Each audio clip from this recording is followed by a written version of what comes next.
Assembly نے اس بات کے اوپر رولا ڈال دیا ہے کہ جو گندم امپورٹ کی گئی ہے باہر سے وہ سستے داموں امپورٹ کی گئی ہے اور سرکار اس کو مہنگا خرید رہی ہے.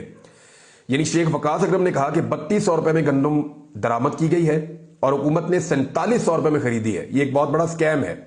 جبکہ پیپلز پارٹی کے میر غلام تالپور نے کہا کہ 15 دن گندم آنے میں رہ گئے تھے, صرف 15 دن, تو 6 بحری جہاز گندم لے کر کراچی کے ساحل پر کیوں کھڑے تھے؟ جب اپنی گندم آ رہی ہے تو مہنگی گندم کو باہر سے منگوا کر کراچی کے ساحلوں پر کیوں کھڑا کیا گیا؟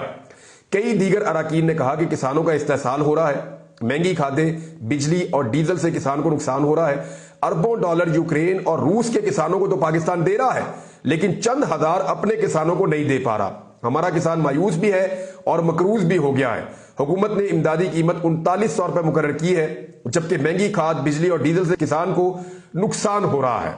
اچھا, اس پہ تمام پولیٹیکل پارٹیوں نے مشترکہ طور پہ بات کی ہے لیکن کسی نتیجے پر یہ نہیں پہنچیں گے کیونکہ معاملہ ان کا اپنا نہیں ہے. اگر یہ معاملہ ہوتا NRO 2 کا تو اب تک قانون پاس ہو گیا ہوتا. کیونکہ یہ معاملہ پاکستان کے عام کسان کا ہے تو آواز سارے اٹھائیں گے تاکہ وقت آنے پر کہیں کہ میں نے آپ کے لیے آواز اٹھائی تھی, مجھے ووٹ ڈالنا ہے. لیکن مسئلہ حل کوئی نہیں کرے گا. یہ میری بات آپ یاد رکھیے گا.